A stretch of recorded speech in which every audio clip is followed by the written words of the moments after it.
Today, we're not just looking at one story, no. We are looking at a pattern. Because in California, everything looks separate until you step back and realize it's the same machine. Today, we're talking about Gavin Newsom and this DOJ situation that just dropped.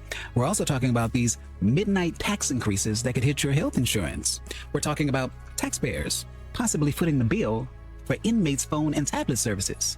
We're talking about the homeless money in LA and where it's actually going. We're talking about downtown LA being ranked as one of the least vibrant downtowns in the world. And at first glance, people will say, hey, these are all different issues. But they're not. They're different symptoms of the same disease. A state government that spends more, explains less, blames somebody else, and somehow the regular person always ends up paying for it. California's budget is now around $320 billion. So the question is simple. With all that money flowing through the system, why does life feel harder for regular people? Why are the streets worse? Why is housing worse? Why is homelessness worse? Why is insurance worse? Why does everything cost more? That's what we're looking at today. So let's connect the dots. Now, the first set of clips I want to show you is the biggest story in the stack, because Governor Gavin Newsom is saying the Department of Justice is investigating him and his wife. I'm going to be very careful here. An investigation is not a conviction. An investigation is not guilt. But in California, when you start hearing about investigations, when you start hearing about nonprofits, political staffers, when you start hearing about money influence and connected people all in the same conversation, you better start paying attention, because political machines don't usually collapse from one giant scandal. No, they crack. People start pulling on small threads. A contract here, a nonprofit there, a staffer over here, a donation over there. And then suddenly the public starts seeing the whole web. That's how the machine protects itself. It usually doesn't fall apart from the front door. No, it starts cracking when the side doors open. Check this out. Gavin Newsom announced he's under investigation by the DOJ, to which the DOJ will probably respond, yeah, have you met this guy? Here's just one of many examples. PG&E, California's biggest utility, started a bunch of wildfires up and down the state of California that killed over 100 people. The California Public Utilities Commission, which is appointed by Gavin, then fined PG&E $200 million and then immediately waived the fine. I'm sure this part is just coincidence, but interestingly enough, PG&E has written hundreds of thousands of dollars of checks to Gavin's wife's charity. So a company that killed 100 Californians gets fined $200 million, and then that fine disappears under a board that Gavin appoints while the company is writing checks to his wife. Governor Gavin Newsom released a video this morning announcing that he is under investigation, and his wife, by the U.S. Department of Justice. He essentially said it's at the direction of President Donald Trump and Todd Blanche. I've heard from multiple sides of this, including several sources close to the situation. Here's what we know. Now, this all apparently started with the banks associated with the nonprofit organizations and businesses that are associated with the governor and his wife. Apparently, these banks were subpoenaed for the financial records of these entities. Now, it's not clear exactly which ones as of tonight. Then, last week, according to the governor's office, more than a dozen people associated with the Newsoms were either approached or interviewed by the FBI. Family, friends, former employees, associates. Now, sources who spoke to me on the condition they remain anonymous told me that it's not the U.S. Department of Justice in Washington that's investigating him. It's the Eastern District of California, the U.S. Attorney's Office here in Sacramento, that is. Apparently, there are multiple investigations that started a year ago from whistleblowers who provided information to the U.S. Attorney's Office here. Now, this U.S. Attorney's Office is the same one that has been prosecuting this case against Governor Gavin Newsom's ex-chief of staff, Dana Williamson. Williamson just took a plea agreement in that whole situation, and one of my sources said that one of these investigations is related to her and other governor's office staff. Gavin Newsom and his wife are under investigation by the Department of Justice. In a written statement, he said he was under investigation because he's running for president, but that's not the case. Now, the timing is very sus, considering just a few weeks ago, Gavin Newsom's former chief of staff was charged and pled guilty through a plea deal of wire fraud. So Eaton Wallace reports on X saying, Update from a source familiar with the investigation. Several investigations into the Newsoms are ongoing. One is related to Siebel Newsom and her taxes. And if you're not familiar with it, let me break it down. Now, you can go to the website Open the Books, and they have this on their page. And they did a little map of how the profits are coming to Newsom's wife out of the state of California taxpayers for education. So you can pause to read this, but they're talking about in the very bottom, it says, we previously reported that while the governor engaged in the highly unethical practices of soliciting 1,000 state vendors for $10.6 million in campaign cash, it looks like Newsom's wife was also soliciting the donations for her program. Now, mind you, the IRS comes after us for $600. $600 they come after us. However, Newsom's nonprofit doesn't even have to fill out the paperwork. And when they absolutely have to, guess who they get with? None other than our Attorney General, who has an active FBI probe, has blackmail letters, and compromising videos. At this point, the jokes write themselves.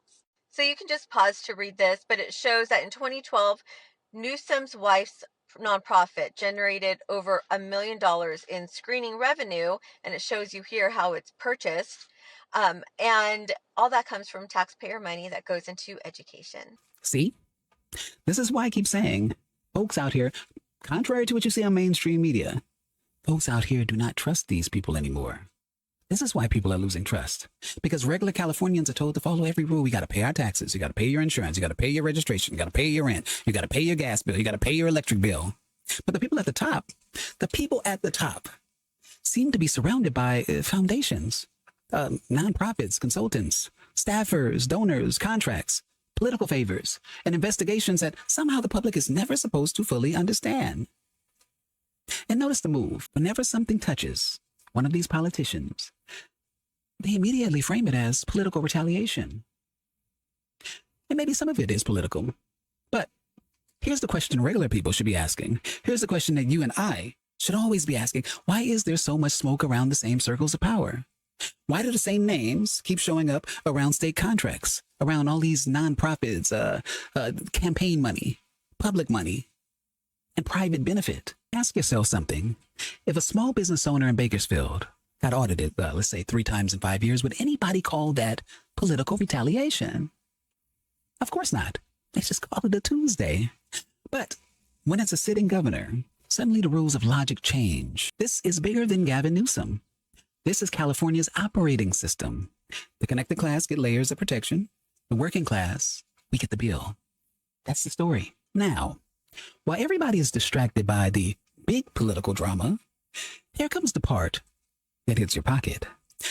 This next clip, regular people really need to hear, because California has a talent for creating taxes that don't look like taxes. They call it a funding mechanism. They call it a health plan tax. They call it a budget solution. There's actually a name for this. It's called Managed Care Organization Tax, MCO tax. Sounds boring, right? It sounds boring on purpose. Nobody protests something that sounds like an accounting term. But strip away the jargon, and what do you have? A tax on insurance companies. And riddle me this. What happens when the government puts another cost on a company? That cost usually finds its way down to the customer. So by the time it reaches you, it doesn't look like a tax. It looks like a higher premium. It looks like a higher bill. It looks like a higher cost of living. Let's watch this. This budget shows exactly where the majority priorities lie. Criminals and those who broke the law get the benefits, and working Californians get the bill. For those reasons, I respectfully ask for a no vote. It's midnight here in Sacramento, and guess what we just voted on? To raise taxes for everyday Californians, businesses, and people who have private insurance. Your tax is going up, and this is your warning. Right now, in the dead of night, we just voted on a bill that actually would increase taxes on any digital software services that are being used, which means if you have Adobe, QuickBooks, Slack, any type of Photoshop, any type of Canva, any type of digital software services, you are about to pay more for that because California needs to raise your taxes there. If you are a family and you have private insurance, California is about to tax you even more by levying a huge Medi-Cal tax to make sure that they can take care of benefits for those who are on Medi-Cal.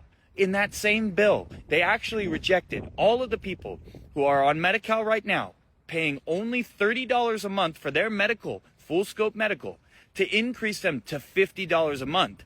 So think about this. If you are a law-abiding citizen, if you are a business owner, if you are somebody who has followed the rules in this state, your taxes are going up and you get the bill. If you are a criminal or somebody who has broken the laws in this state, you get the benefit. That is how backwards California is. We did not, in our budget, prioritize taking care of the unemployment insurance, the only state in the nation not to pay back that $20 billion. And what does that mean? An increase in employee payroll tax is about to happen. That is California.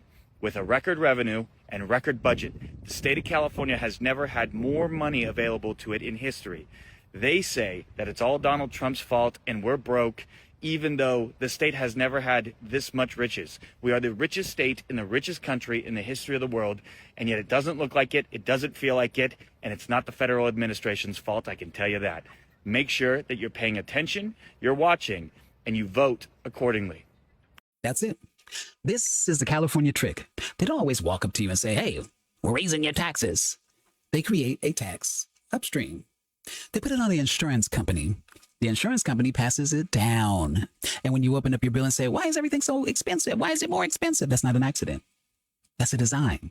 That's how the state keeps feeding the machine without taking direct responsibility for the pain. They'll tell you it's for your health care. They'll tell you it's for Medi-Cal.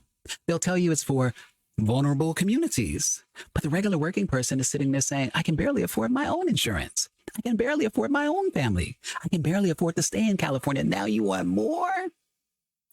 That's why folks are angry. Because California does not have a revenue problem. California has a spending problem, an accountability problem, and a political class that believes the taxpayer is an endless ATM. Now, this next one is the kind of clip that should make people stop scrolling, because while regular families are drowning in bills, California lawmakers are discussing policies that make people ask, hold on, wait a minute, who is paying for this? And that's always the question. Not who has the nicest sounding yip yap and slogan, not who has the best emotional argument. The question is who pays? Now, let's be fair for a second. Prison phone calls in this country have been a problem for a long time.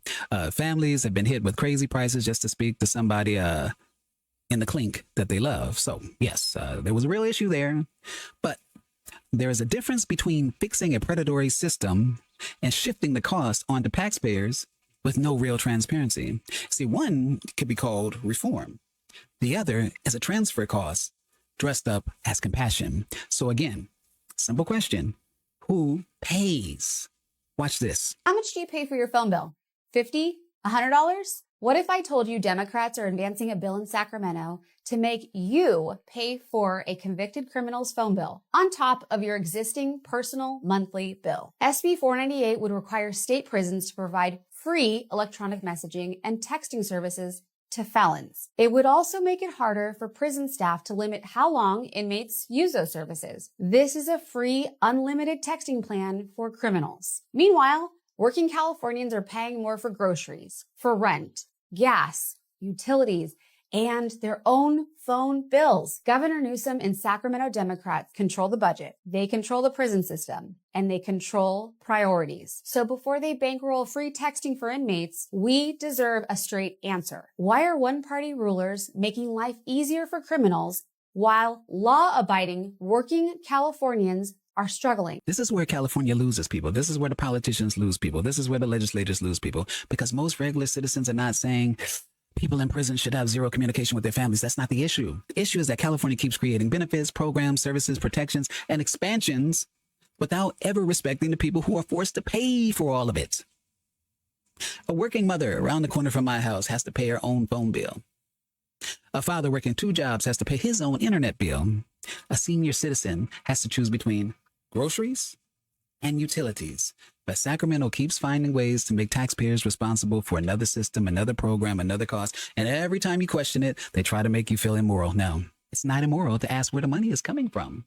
It's not immoral to ask why law-abiding citizens are being squeezed harder every year. It's not immoral to say, before you expand another program, show us where the last $1 billion went. That's not hate.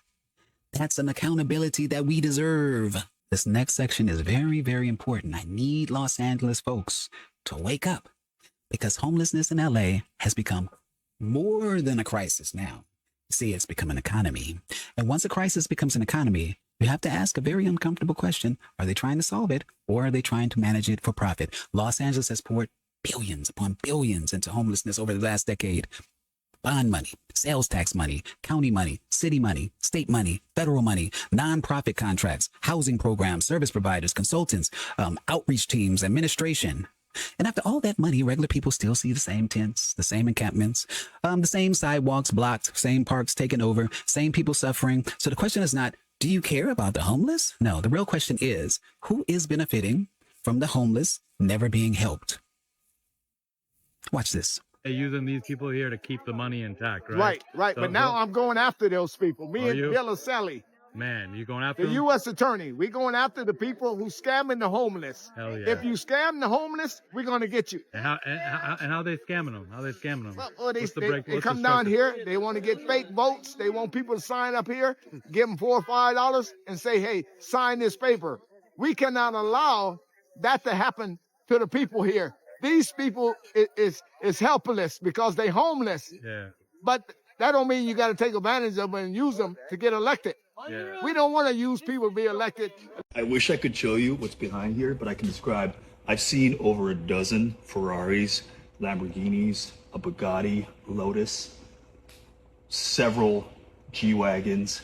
These are just some of the assets the government has seized from fraudsters who have taken your taxpayer dollars and bought some of these ill-gotten gains. LA's top federal prosecutor, Bill Aselli, showed us around this U.S. Marshals warehouse. It should offend every American taxpayer that these people are taking advantage of the system and enriching themselves. These items had been owned by Paul Randall, who pleaded guilty to wire fraud this year in one of the largest Medi-Cal fraud cases in California history. He submitted above $270 million worth of claims to the state of California through Medi-Cal. He was paid $170 million. $170 million of hard-earned tax dollars. That's correct. And what's most egregious about this is it was basically no questions asked. He basically exploited a loophole in the state's processing system. That loophole, court records show, meant healthcare providers got reimbursed for prescription drugs that were not medically necessary and often not even given to patients. But where did all the stolen money go? Authorities say it paid for Kobe Bryant game-worn sneakers, baseball cards of Jackie Robinson and Mickey Mantle. Very expensive taste, very rare, near mint condition, collectible sports cards purchased with taxpayer dollars. You know, that man says something that sounds simple on the surface, but it cuts extremely deep. They scam the homeless to protect the people scamming the homeless. That is the entire homeless industrial complex in one sentence, because the public is constantly shown the suffering, they're constantly shown the tents, the addiction, they're constantly shown the mental illness, the sidewalks, the parks, the fires, the trash, the danger. But what the public does not always see is the money moving behind the suffering. They don't see the contracts. All these nonprofits. I used to wonder why everyone wanted to start a nonprofit. The consultants, all these administrators, the service providers, the politically connected organizations. All these people are making money. That's the part nobody wants to say out loud because they're all making money. A permanent crisis can become more profitable than a solved one. A solved crisis ends contracts. A permanent crisis renews them every fiscal year. That's not a conspiracy theory. That is just how incentives work.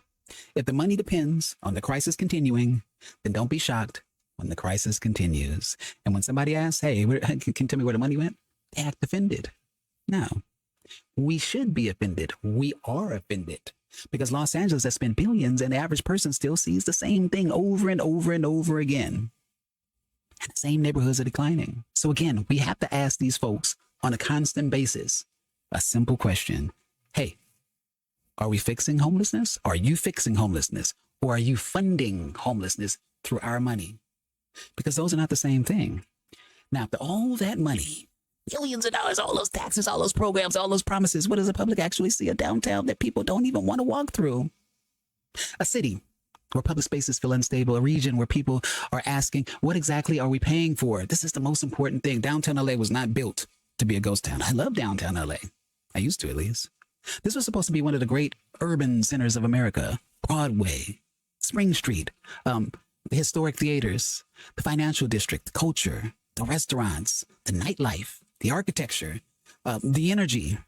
This wasn't supposed to become a place where people drive through with their doors locked, look around and say, But this is what happens when leadership becomes performance. You can spend the money. You can hold a press conference. You can rename the program. You can create another task force. But the streets, downtown LA, Venice Beach, the list goes on and on and on. They tell the truth. Watch this. Los Angeles is one of the most dead downtowns in the world. That is according to architecture firm Gensler's 2026 City Pulse report. Downtown LA was the 20th least vibrant city in the world and 11th most dead in the U.S. They surveyed 35,000 LA residents. Survey authors said downtown LA's vibrancy dropped when a bunch of businesses left after the pandemic. Of course, the remaining restaurants and shops are struggling with fewer visitors. Aside from a few destination restaurants like Bottega Louis and I guess the pastry counter at Bottega Louis, they also said that perception that downtown LA is unsafe contributes to its deadness. So what happened on June 11th in beautiful Long Beach, California? Well, do a little simple search on the internet and you will find countless videos of where 200 teenagers, for whatever reason, went crazy in Long Beach. And now, days later, you've got this massive gate that protects the entrance, the main entrance to City Walk. So yes, we have the World Cup, but it's a little odd. And the reason why is because they just announced, which was odd, everybody heard it that was inside with me, we will be enforcing the LA County Sheriff curfew. So you must show proof of age in order to still be here. So I think that this has something to do with the event that happened June 11th in beautiful Long Beach, California. With that, peace out, Girl Scout. This is the result. This is what happens when so-called leadership is just a big stage show act, just a performance. They hold countless press conferences, waving, standing out in front of a hamburger stand. They release statements, rename programs, create task force. They spend money, but the streets tell the truth. The streets tell the truth. Downtown LA should be one of the most alive places in America. It's not dead yet, but almost. This place should be clean. It should be walkable. It should be safe. It should be full of families, workers, tourists, small businesses. It should be full of nightlife, culture, art walks, and so on and so forth. Opportunity. Instead, it becomes a symbol of decay. And on TV, all the politicians, Newsom, Karen Bass, and so on, they act shocked when people leave. They act shocked when all the businesses are closing. They act shocked when people and families move away. They act shocked when taxpayers say, hey, I'm done. But nobody's shocked. The public sees it every day. It's not a mystery. This is a policy. This is the so-called leadership. This is what happens when a city protects the system more than it protects the people. So let's connect it all. Newsom says he and his wife are under investigation. Health insurance taxes could go up. Families could pay more. Inmate communication bills are being debated. Homeless money is surrounded by questions. Downtown LA is being called dead. Long Beach is dealing with the same decline. Different clips, same story. The story is California keeps asking regular folks like you, me, for more money while giving us less accountability, less safety, less transparency, less quality of life. And that's why people are waking up. Hope they wake up faster, because this is not a left versus right thing. We got to let that stuff go. This is a people versus the machine thing. And the machine is expensive. The machine is protected. The machine is connected. And every time it fails, guess what? It sends the bill to you. It sends the bill to me. That's the part they don't want you to understand. But hopefully, once you see it, you can't unsee it. I'm Wolf Kage, and this is Wolf Kage Los Angeles. We're not just watching one story. We're watching the string in which all the beads are strung. We're watching the system reveal itself. California does not have a money problem. Knock it off. They don't have a money problem. California has an accountability problem and other little problems. And guess what? We are the ones paying for it. They keep calling it a crisis. But if the same people keep getting paid while the crisis gets worse, is it really a crisis to them? Maybe it's a business model.